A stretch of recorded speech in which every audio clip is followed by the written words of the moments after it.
Cô ơi, cháu xin cốc trà đá với ạ. Cháu cốc trà đá nhé.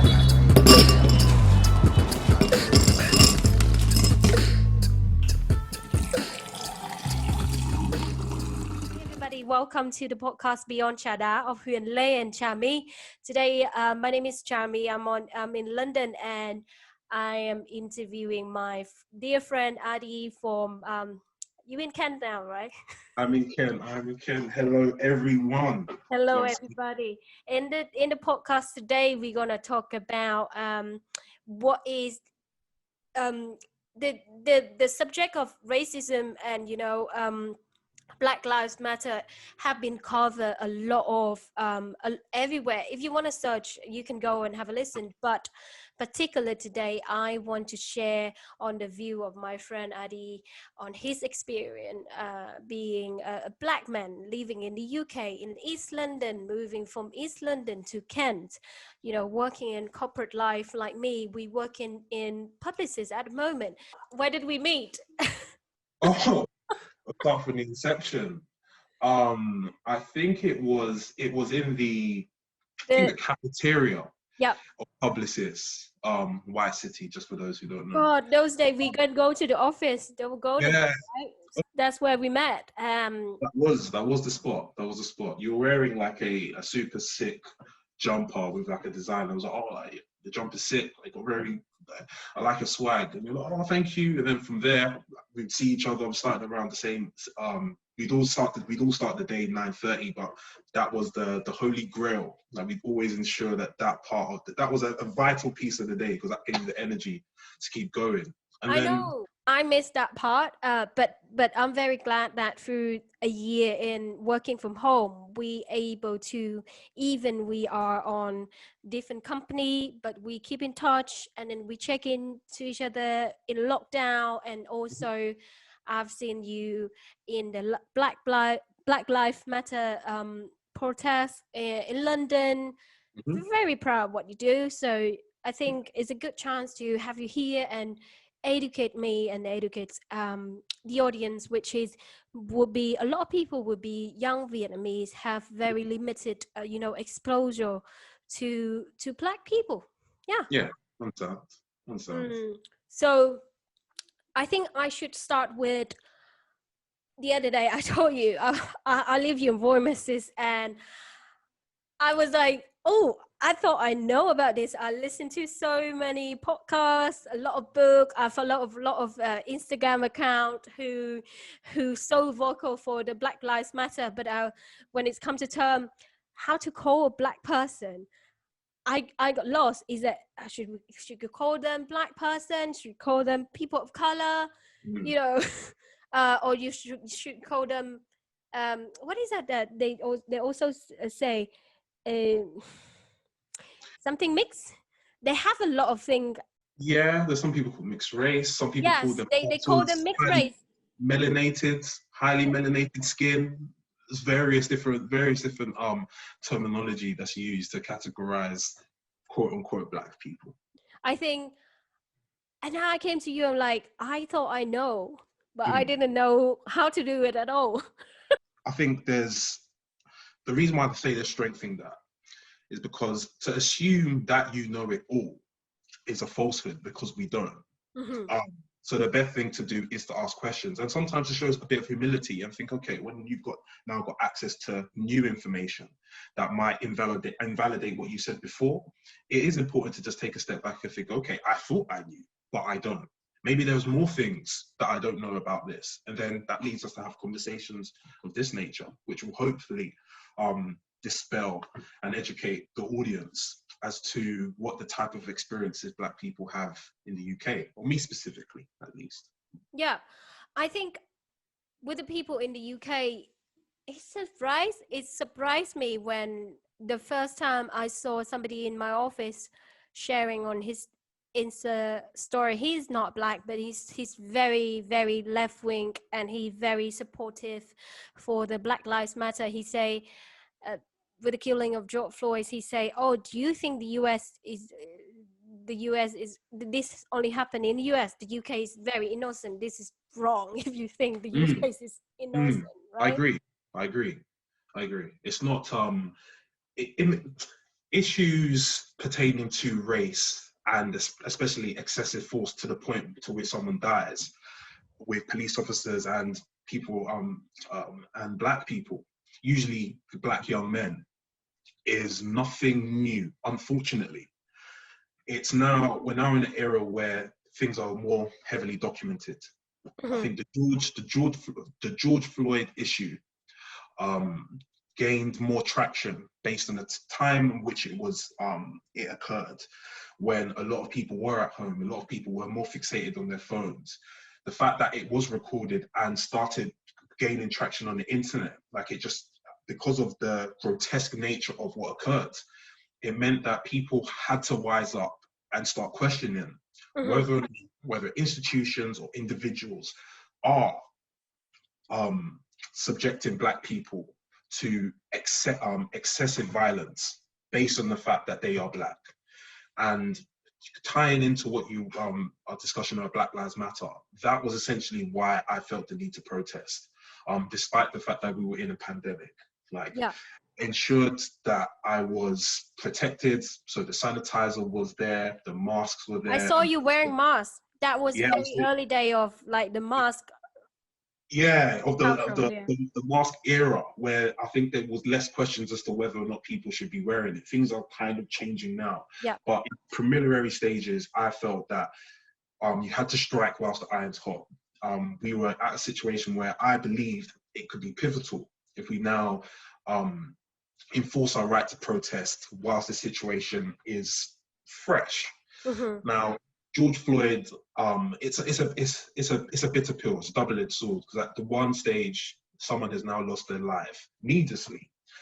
On the other hand, that particular situation has sparked conversations to which people are now questioning the status quo, which is where racism was very permissible in certain areas of the world where it would get unchecked. Now we're seeing rules, we're seeing regulations being amended. More people are being made accountable for the way in which they act and the way in which they speak.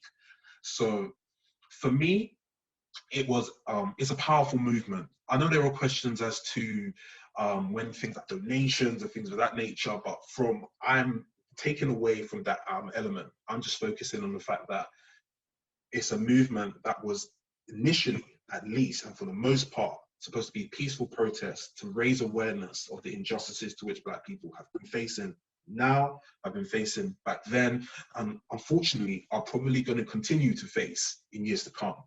I think it's necessary to protest.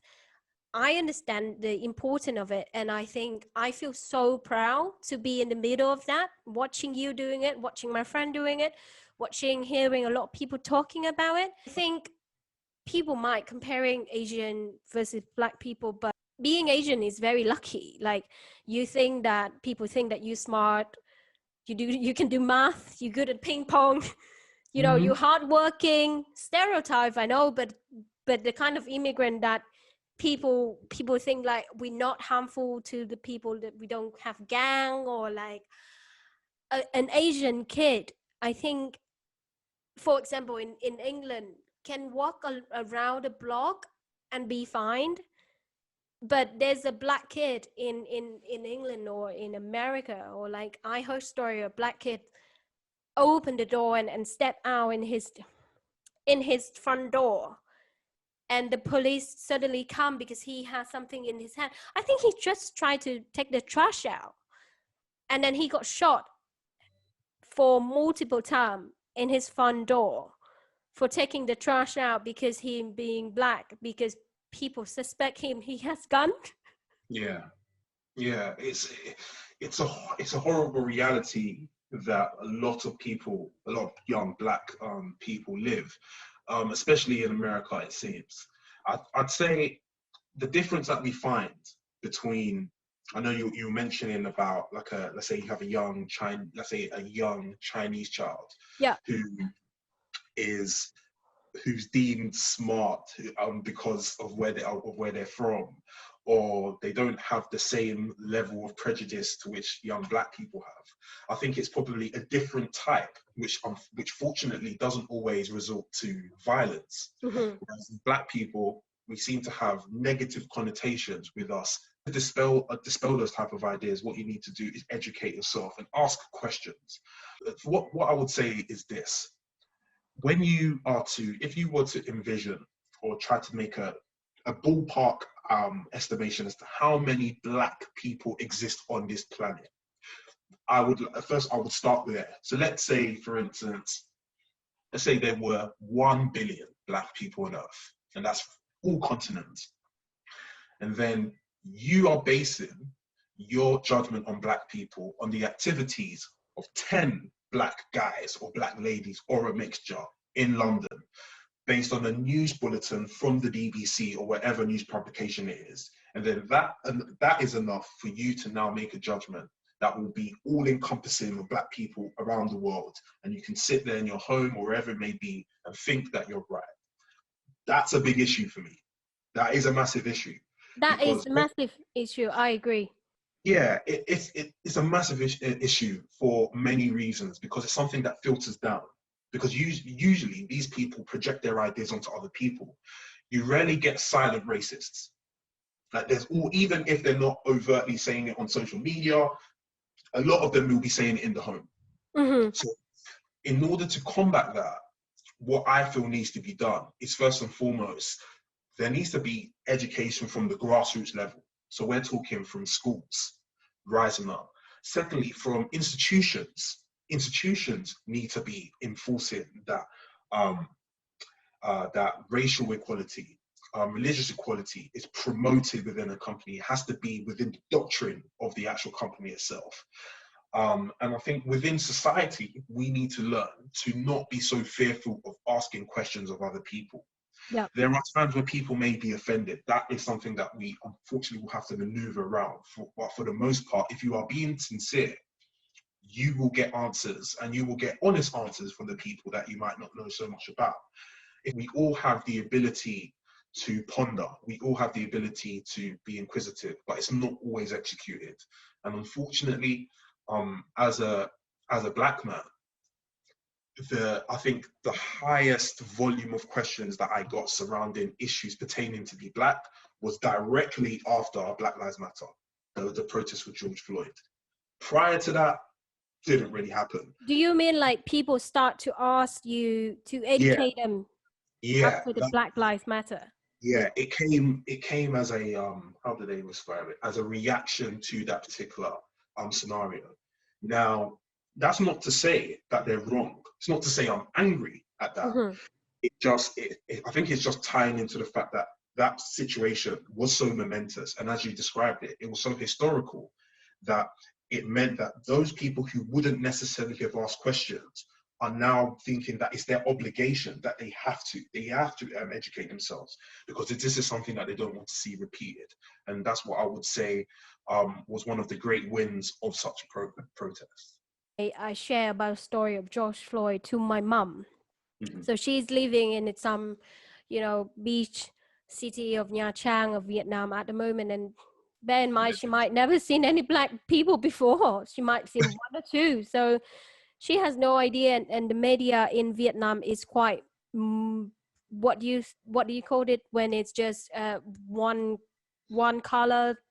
Yeah, it's quite monotone. narrow-minded. Yeah, monotone. We were having a debate, and then she was like, yeah, because these police have to put this guy down because they know that this guy have the criminal record before, like all of that before. I'm like, how do you see somebody for 3 minutes on the street, and how do you read everything like, oh, this guy, I know that I saw him at the corner over there, he got criminal record, and he got a report by a counter bill, and now I have to hunt him down. What does it decide? How can you, a person, read the whole history record of this person within a few minutes? No, it wasn't like that. It is a subconsciousness behavior decision. At the moment you see that person and you decide to do so, right? Yeah, I'll go as far to say it was a conscious decision. I think the issue at hand is, I think the danger that we have are people, first and foremost, I don't believe the actions were justified.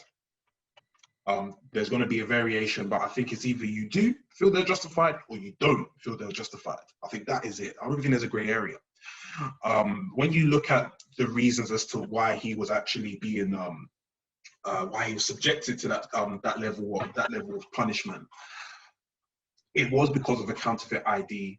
We then went on to find out that there were no issues with the ID to which he had shown, and they proceeded to overpower him because maybe they felt that he was physically so mighty that it required multiple police officers in order to restrain him.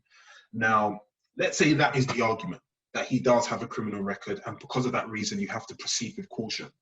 What people then have to ask themselves is, what was the criminal record?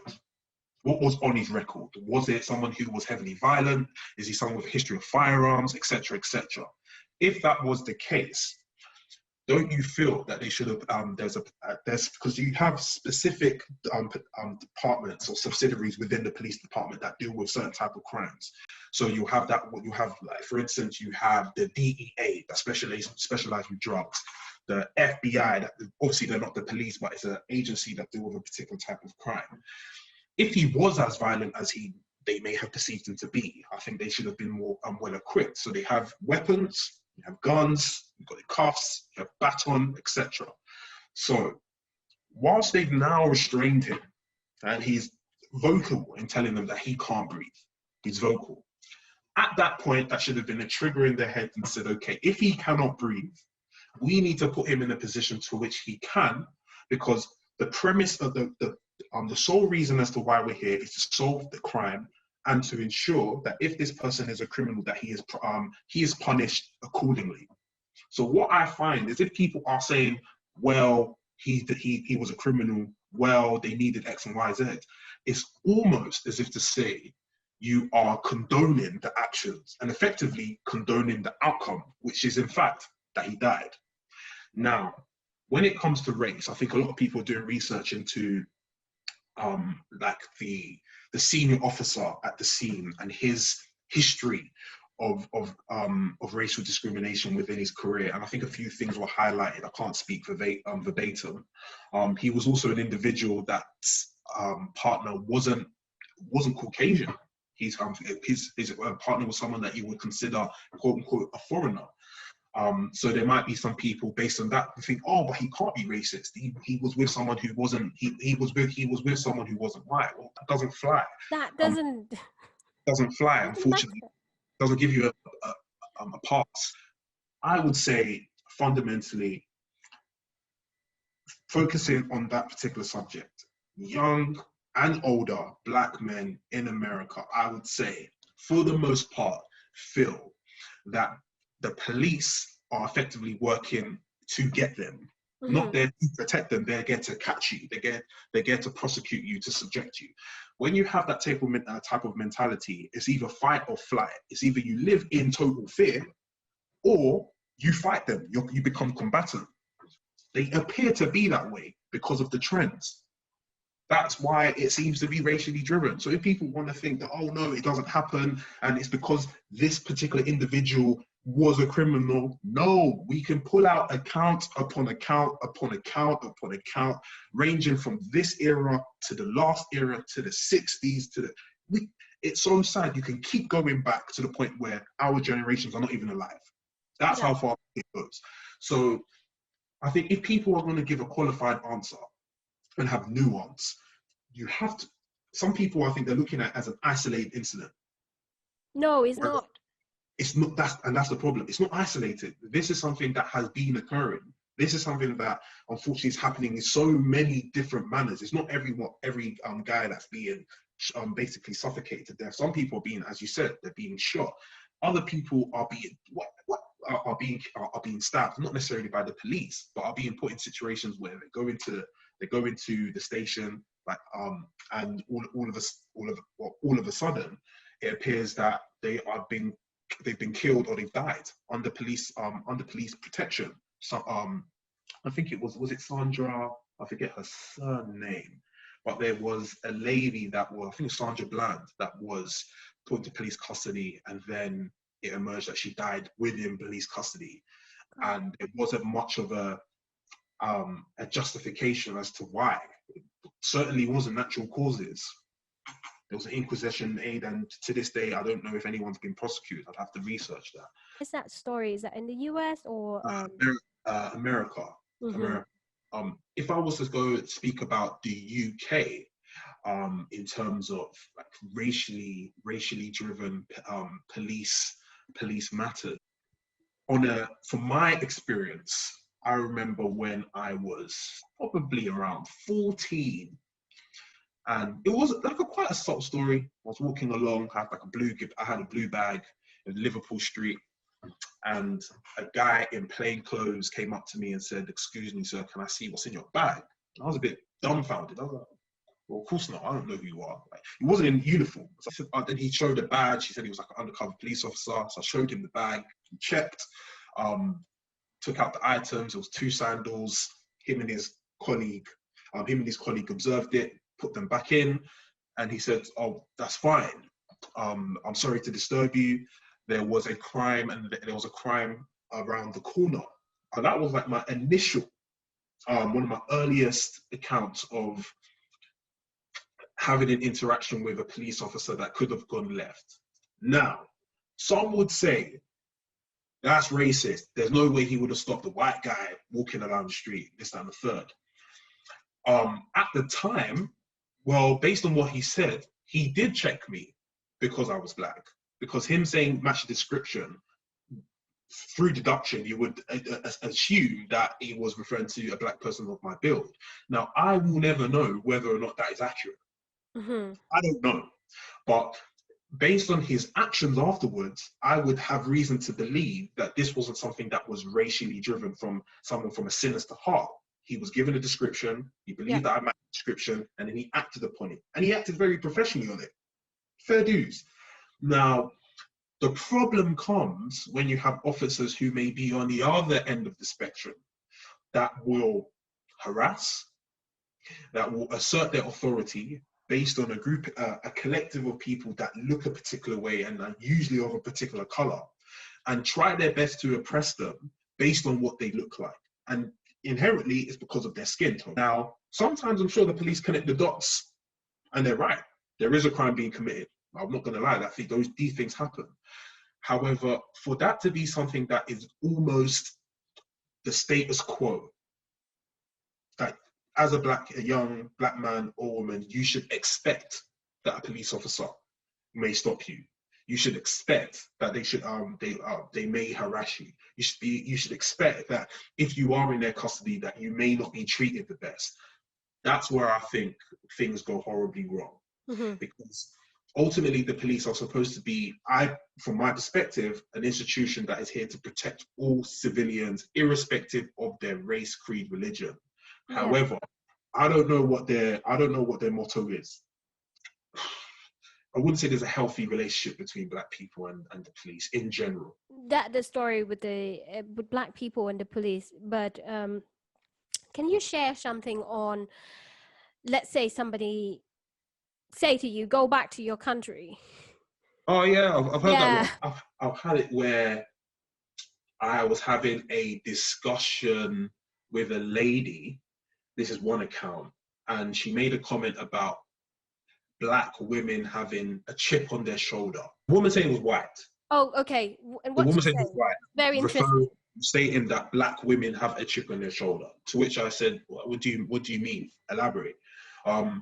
She said something to the extent of they possess too much attitude, they're very combatant, they are now trying to be very similar to white women with weave and things of this nature. And I was a bit dumbfounded. I said, whoa, okay, gonna have to hold up. We're gonna have to discuss this.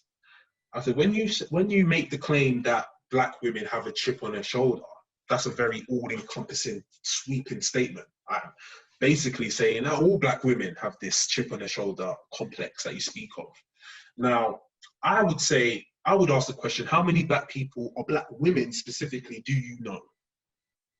oh, well, like my step auntie, and she named about 5. I heard that term to cover black people have the chips on their shoulder, and that moment I Yeah, got so angry. Like, which to me is I think is disrespectful. I think yeah, it's I disrespectful. agree. But ultimately, her sentiment was black women have chips on their shoulder. The slave trade happened X amount of years ago. You guys need to get over it. To possess such, I'd say, possess such uh, destructive, um, to possess such a destructive mindset when it comes to black people is not going to be beneficial for you, and it won't be beneficial for the future. That's for sure, because we can live a lot more harmoniously than we are today.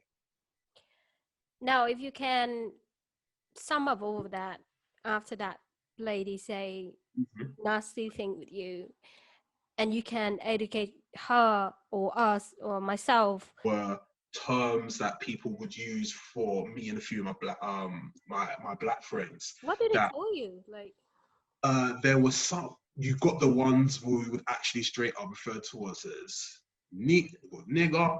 You had some that would say, instead of saying, they would say current because you're black, so they'd be like black current to try to make jokes out of that. gosh, Yeah, I didn't know. Oh my yeah, God. that was a real thing. Those were the main ones. Like, you see that more so with football players. I saw no, he has a book about a guy working in East London in about in the 50s or even later than that. He went into the office and people in the office chant the monkey sound to him every single day, and that guy lived with that. He's come to terms with it. I was like, this is horrible. Yeah, so you can imagine this. Look, for us, we were in the minority because although we were in London, and a lot of people, like you live in London yourself, you would see that, oh, like, you see a lot of black people day to day. But my estate was like, it's safe to say it was its own ecosystem. Okay, so our gate Ecosystem, and my particular estate. But I think as a young child, even then, I learned to like live with it. As I started to grow older, you become more resilient. It wasn't I was never ashamed of being black. It was what God blessed me with. So I would never shun, stay at home, etc. But there was like a genuine, I don't know if it was always disdain, but people felt that it was okay to be racist to us. It was permissible. They sort of had, I don't know whether or not they felt that we were bottom of the hierarchy, so we could be subjected to such racism and there'll be no repercussions. yeah. Things seem to be slow changing, but at that particular time when I was living in London, that's how it was. And when was that? Can you give some context? What years is that? So that would have been, I'd say, I moved out of London in 2014. So I was 14 when I moved out, and I lived there ever since I was born. So from the 90s. Since the 90s and early 2000s. Yeah, which is 1990 to 2014. Oh, you're such a babe. Yeah, come on, I'm OG now. I'm an OG. Tell the friends I'm OG. But no, it was. I loved it. I love London because it was so multicultural. But that was my there. Yeah, that's the same reason I love why we are so keen to live in London. That's the same reason for me. Yeah, and I understand it. I totally understand it because obviously I live in Kent now, so my experiences now, in comparison to London, were totally different. Totally different. The demographic was different. There were less black people here, so essentially the area was a lot more, I'd say, racially. There was a lot more of a racial, not even undertone, but it was way more overt when I moved to Kent in comparison to when I lived in London. Oh, is that still happening now? 100%. I wouldn't say it's not as rife. And what I mean by it's not as rife for the audience is I don't think it is happening as frequently and as openly. Yeah. When I started school here, I could count the amount of black people in the school, and that's from year 7 all the way to year 11 on both hands. I could count it. When I started, where are they? Yeah, it was Where's mad. the rest of them? Well, my area, the area in which I lived in, especially at the time in which I lived in, it was, I think, at the point where more black people from London were slowly starting to move out of London. House prices were different. Word of mouth occurred so when my mom moved here, she would tell someone, etc., etc. But a lot of people in my year group, they had not known many black people. They had a lot of preconceived notions. Like, people would ask me if I'm in a gang. There were guys who were upset, and this is a real thing. There were guys that were upset that there were women that weren't black, or girls at the time that were not black, that were attracted to black men. Oh, wow. They didn't understand it. And the reason why they didn't understand it is because they couldn't conceive someone who wasn't black finding a black man or lady attractive. Yeah. And again, where did that come from? So from whatever lens they're looking through, the depiction of black people is one to which we can't be attractive. We're generally just sports stars or entertainers. We can never be doctors or lawyers, because that was another thing that I was subjected to. There was a shock that I was able to articulate myself in a particular manner. There was a shock that I was academically gifted in particular areas. And although not everyone would overtly say you're black and you're smart, that doesn't make sense. Okay. But there was a level of shock, and I don't know what information, what evidence I projected, or what type of person that I portrayed myself to be, to feel that people would be surprised that I would excel in academia. And when you start scratching the surface, I start thinking about these things into a bit more depth. I started to realize that the average person that I was dealing with, and remember, we were young at this point. I think it was like 14s, 15s. This is even before the Instagram and that. That's how throwback it seemed. A lot of people's interactions with black people were few and far between. So they looked through a lens. It might have been Kidulthood, which was a film that was released once What's the name of the film? Kidulthood. I will send it to you. Yeah. Which is an iconic film based in London, which shows like the lives of a few youths at the time. And yeah, pretty good film. It just shows like the type of things that they've gone through. Pretty tragic as well. But essentially, I found that a lot of people's information about black people were coming through a lens that wasn't first party. Mm-hmm. It wasn't through interaction with black people per se. It was, I've seen this on the news. So you must be there. Yeah, you must be like that. Or, oh, this rapper said this, then, which is the argument that a lot of people would say. Why can't I say the N-word? So-and-so says the N-word, so we can all say it. And it's like, well, if you want to hold on to that term, that's your prerogative. But what I would say is the benefit of using that term is minuscule. If anything, I don't see the benefit in using that term. If you do the research as to where the term came from, you'd realize that it isn't one that is supposed to be complimentary. And there are certain terms to which I feel we can discard from our vocabulary, that being one of them. I'm not saying but in colloquial terms, if you're trying to speak to the next person, just bear in mind the type of reaction you may receive from that, because not everyone is going to be tolerant of it. My mom doesn't use that type of terminology. I don't use that type of terminology. So if people who are of that color choose to refrain from it, why would you fight so heavily to keep it? I really don't understand that concept.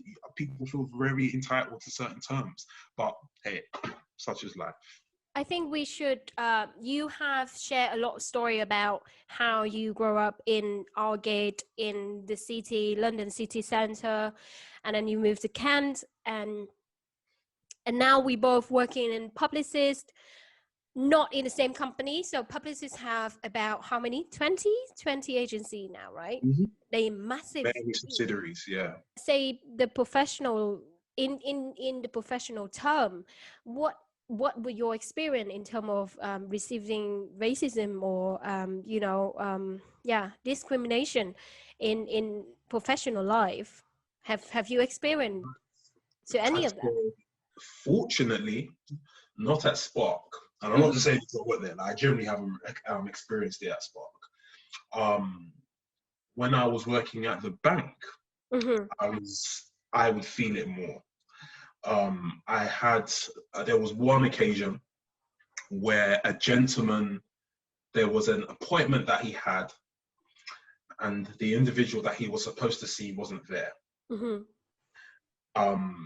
So in order to fill in that gap, I was then going to replace him.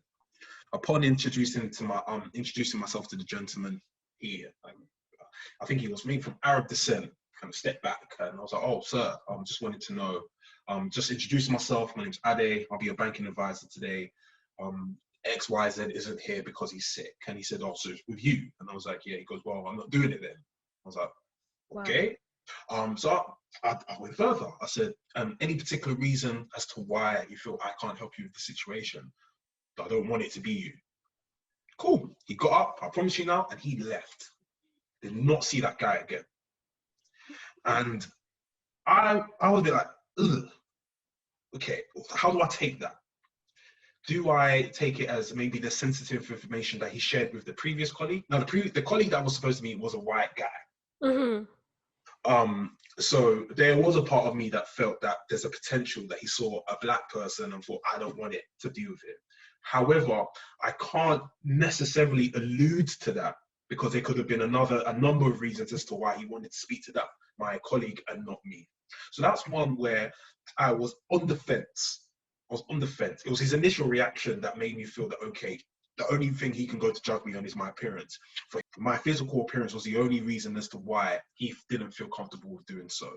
So that was number one. The second one was more like a multitude. I was working in a place that's in Kent, and the demographic was totally different to when I was working in London. Still working for the bank though. It was predominantly British, older individuals. Yeah. And what I found were certain customers did not want to engage with me. If I'm on the counter and I'm trying to have conversations, they would prefer to speak to my Caucasian colleague as opposed to me. Now, again, this is where racism is. You have to have.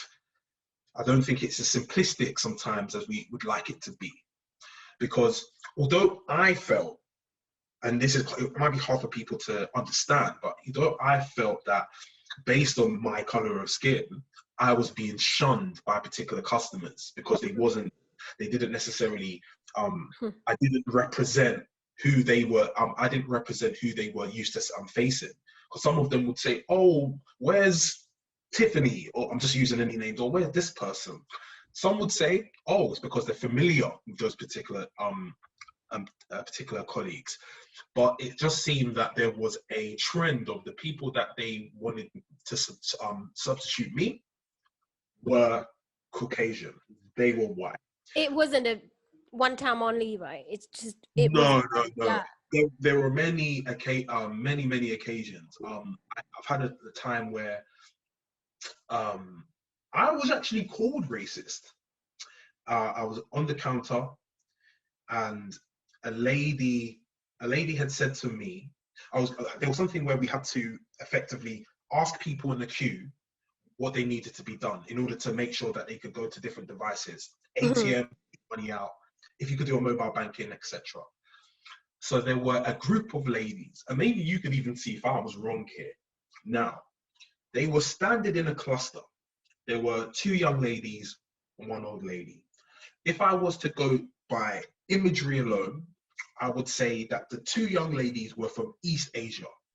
Yeah. And I think the older lady is probably from Southeast Asia.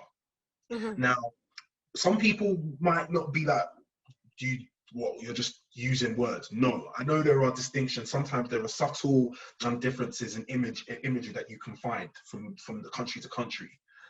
So I spoke to the two younger ladies, and the lady in front of them was like, "Oh, like, why did you choose them? Why did you choose them?" And I said, "Excuse me, like, I'm just going through the queues because, oh, you're racist." So I was like, "What?" and she shouted out, she's like, you're racist, you chose them before me. And I was like, okay, hold on. Was she in line before this two lady? I think she was in line with, she was in front of them. But when I asked the question, I've asked it as a collective, because I thought they were together. But when I skipped, she then called out and was like, why did you skip me? Because I thought I was addressing them as a collective. So we then had to have a discussion, and I had to educate her as to why it wasn't racist and why I wouldn't have chose them based on their ethnicity over choosing her. And being a black person as well, I'm extra sensitive to racism. I do my best to make sure that if I'm going to address someone, I address them in the most, whatever you want to call it, politically correct. I say in the most respectful and accurate manner in which I can address them.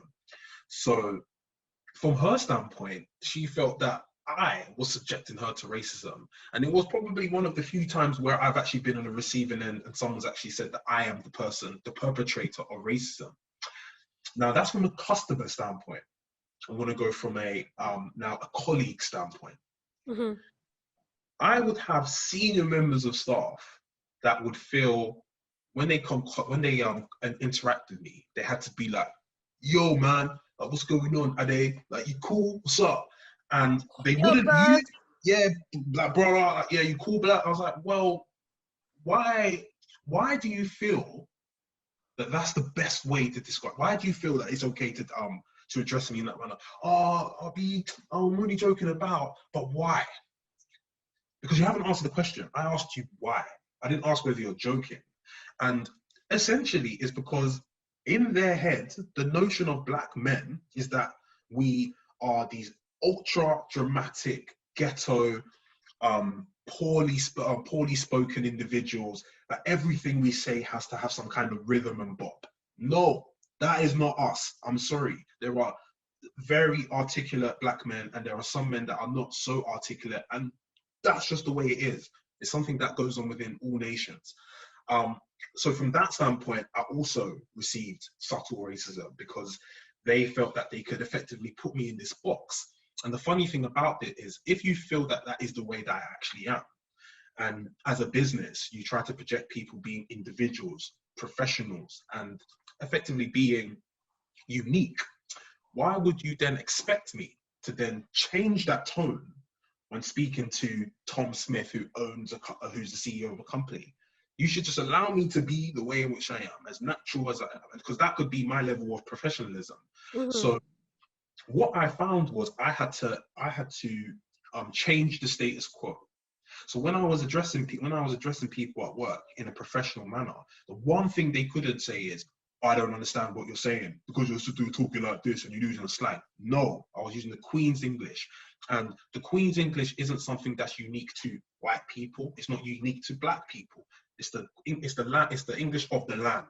That's all it is. So those who reside in this country, that is the common tongue, English. I've chosen to go as far to try to master it. I don't know all the words, but I think I can articulate myself in a way to which people can understand it clearly. And if I do speak with slang, that's also fine. There's nothing wrong with people speaking slang. When I'm with my boys, yeah, I'm gonna be like, oh, yo, we saying, like, cool, well, this out of third. We don't have to speak formal. But what I feel is that there's a tolerance for subjecting us to that humiliating type of greeting, which you wouldn't bestow to someone else. Very interesting you point out, because we had a joke in our team meeting, because one of my colleague also who's black,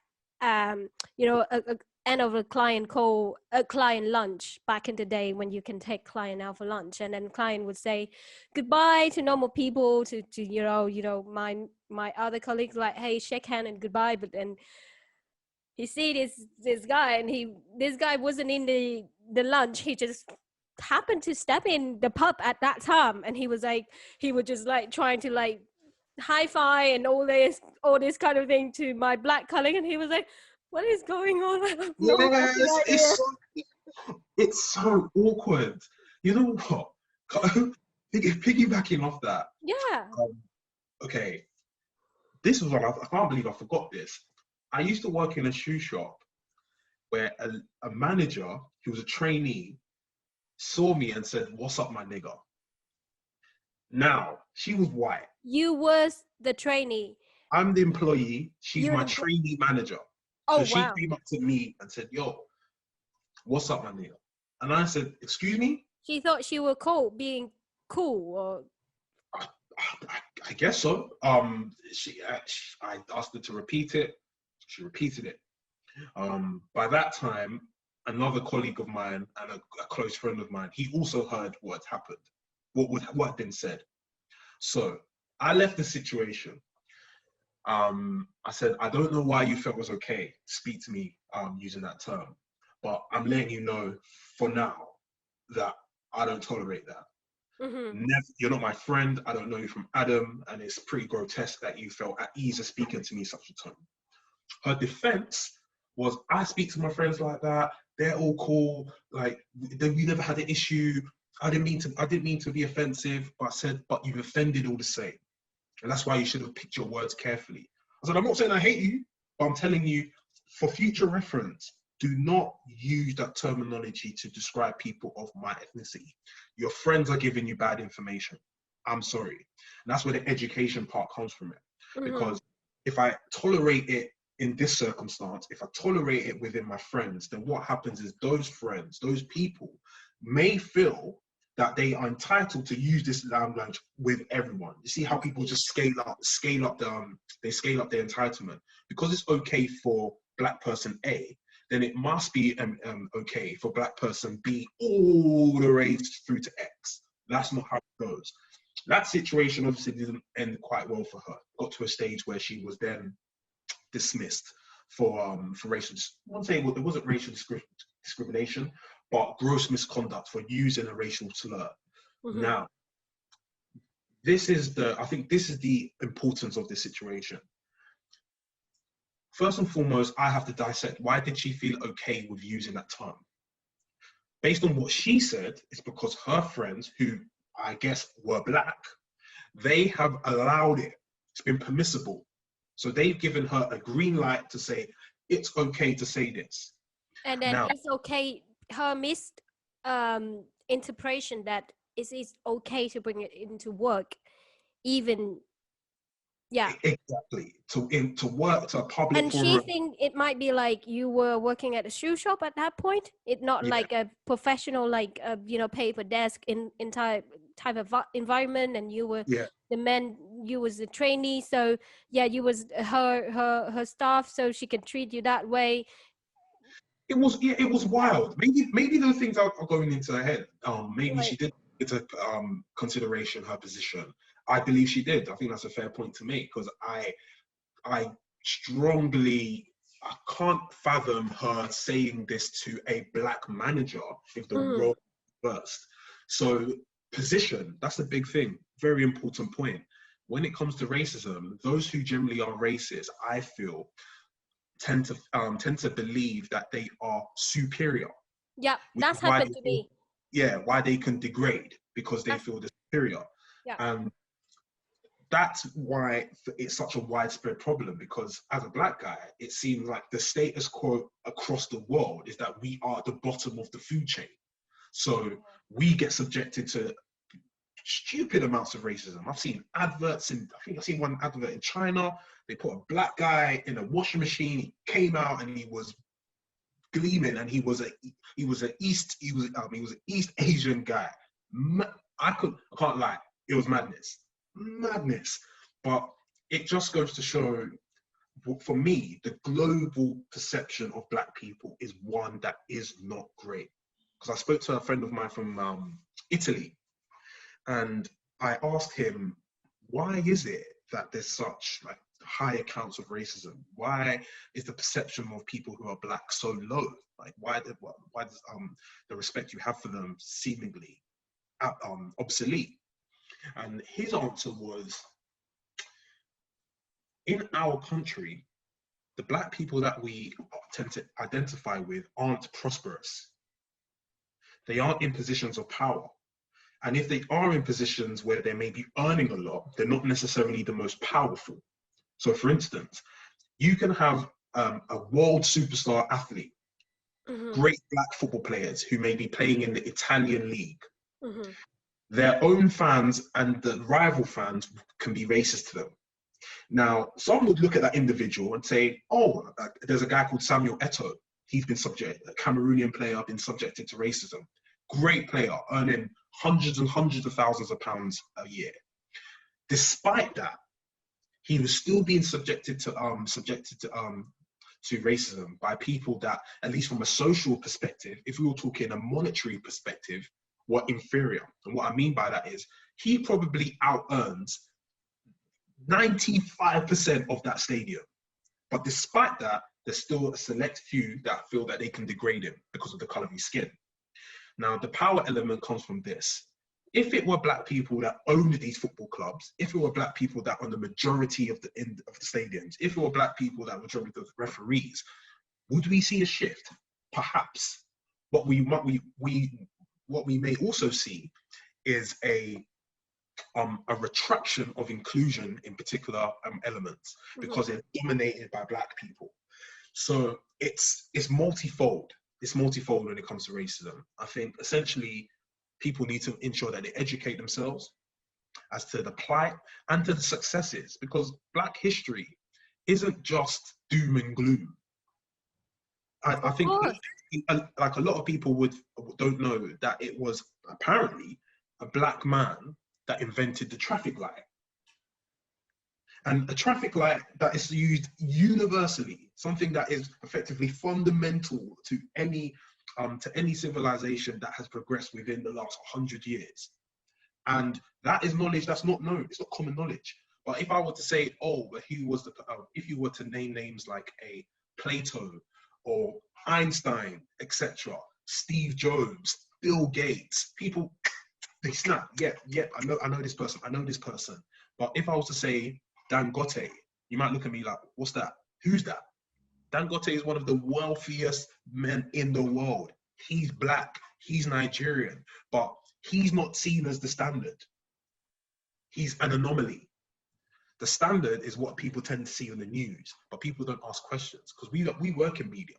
Although we work in different patches, but the one thing we can say is the media have a job, and their job is to portray a particular message, to sell a service or a product. So when you're being shown this, ask yourself the question, why?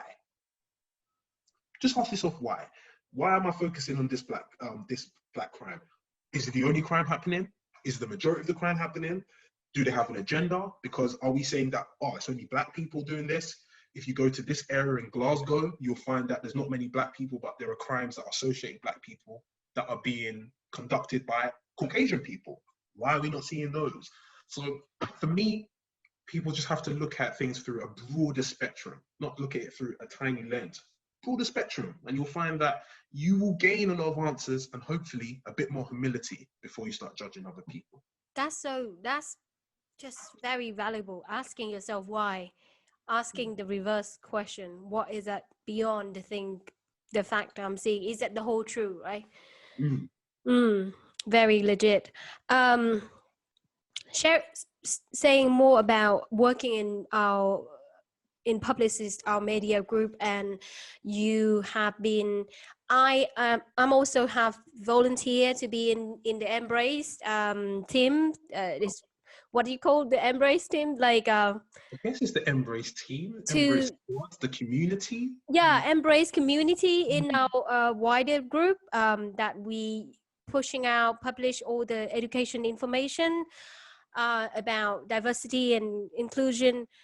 I feel so proud. I mean, that it just these, all the consequence of the Black Lives Matter lead me, as I am an Asian girl, I'm a Vietnamese girl in London, so proud speaking about my culture. Yeah, how about your experience in terms of you were joining, the mentoring CEO about Black culture? How was your experience? Can you tell more about that? Yeah. So it was essentially a reaction to it's called a reverse mentoring scheme, to which myself as a junior level executive who has been mentoring the CEO of the company, and it's been refreshing. It's been refreshing. I think that's one way to describe it, but I'll go into a bit more detail. Essentially, what we were trying to do is to learn from one another. So my CEO was trying to understand the experiences that are faced by young individuals and older individuals who are of minority groups, but specifically Black and otherwise, and to educate him as to the type of things to which we face, ways in which the company can improve, and the day-to-day interactions that we may have and how they differ from our counterparts. And what I've learned from that is there is a disconnect between the base level and those at the top in terms of how we are feeling as, like they say, Black individuals at a company. Because until the George Floyd incident and the Black Lives Matter, it wasn't something that was necessarily discussed so openly. I think it was a conversation that was probably hindered between certain smaller circles within the company, but not to this scale.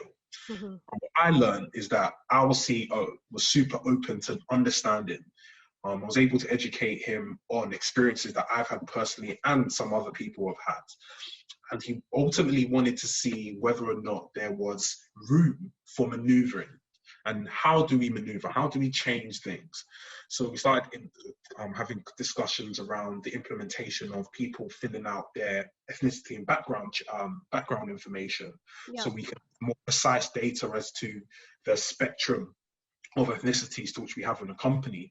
Then we were looking at it from another strategic view was we need to see how many people within senior positions are of other ethnicities as opposed to maybe Anglo-Saxon Caucasians. That was something that was addressed. And the reasons as to why, because it was all well and good saying, well, we need 3 Black people here and 2 Black people here. We didn't want it to be a case of just token Black person in a role. We want to know is it a case of the pool of talent which we have that are from minority groups is so small that they are effectively crowded out?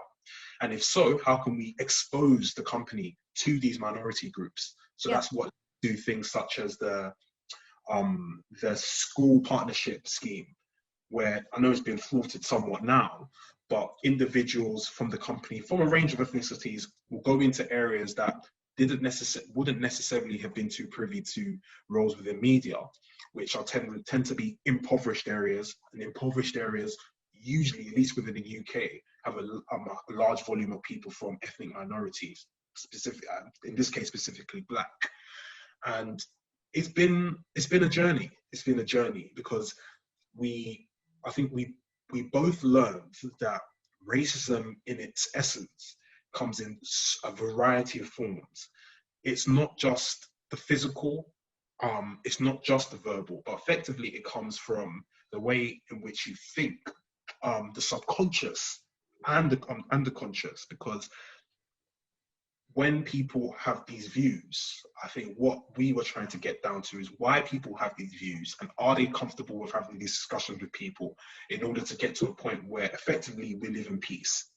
Because at the moment, I think there was a lot of presuppositions as to how people are. Black people are like this, Black people do this, or Black boys do this, or effectively we know that is inaccurate.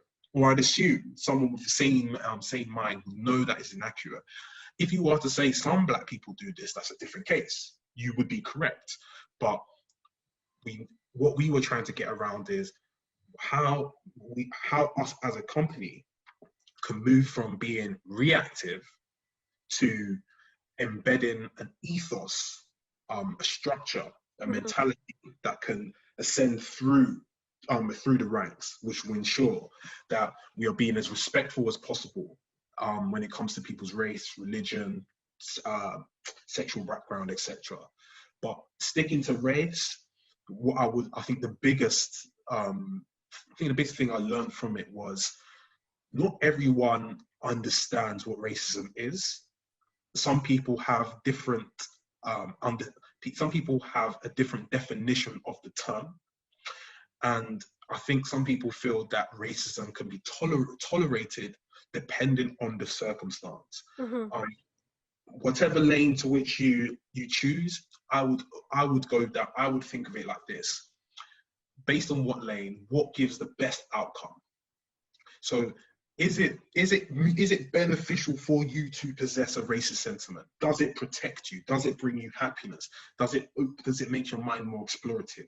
Or is it destructive in a sense that it narrows your point of view, in that it produces a me against them type of attitude, and it doesn't allow you to now explore some of the beauties that are associated with the ethnicity or the people to which you're shown. So that would be it in a nutshell. That is very interesting what you just say. It's down to each individual, like how that person perceives it, and right? Definitely so. Like collectively, I think that the problem is, I think ideally we don't like to be told what to do. Yeah. So if I was to say, you guys all have to do this, 9 times out of 10, you're going to find someone's like, nah, don't know. Why should I? That's why I try to focus on the individual and then scale up, because I know that it's idealistic to think I can change everyone's mind. That's fine. But what I would do is just present you with the challenge to ensure that whatever you're thinking is best for you. So if someone comes with an argument and says, hey, I'm racist because black people are always hurting me, they're always stealing my things, and because of that, I'm sticking to it. I'm not saying it's fine. I can understand why you'd possess that sentiment, but I would then go as far to say they are not all black people. That's it. They are not all black people. They're not a representation of what they are. People need to, I think, be a bit more granular.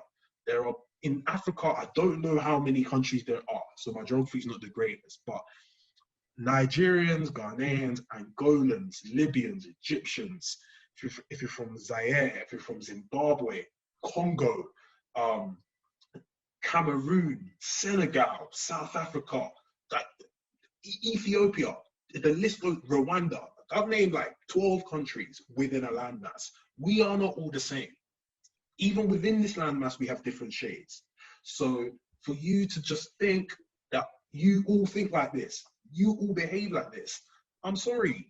Some black people don't even have access to the crimes to which you think we commit. Like, not every black guy has a gun. So if someone says black people to shoot people, then, well, that's not right, because we don't all own them.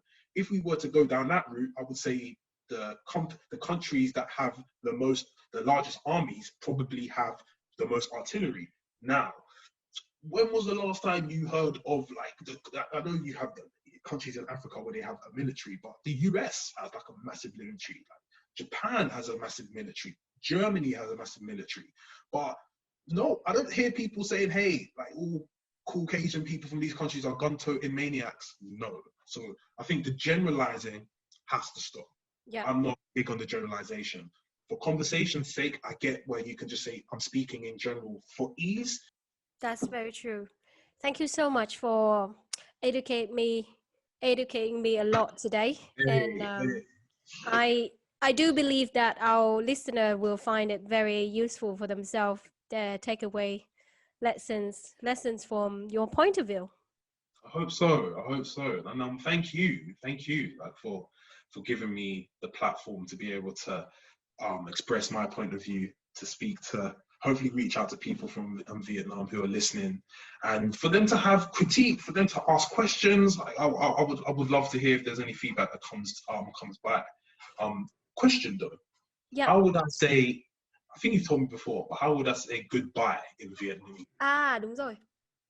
Your intonation is really good all the time when I teach you something. I have to say this to you first. Well done. I'm here. I'm trying. So you say chào tạm biệt. Chào tạm biệt. Chào tạm biệt. Yes, that's perfect. Chào tạm biệt. Thank you, Ivy. Thank you, everybody, for listening. Pleasure. Thank you. Love that.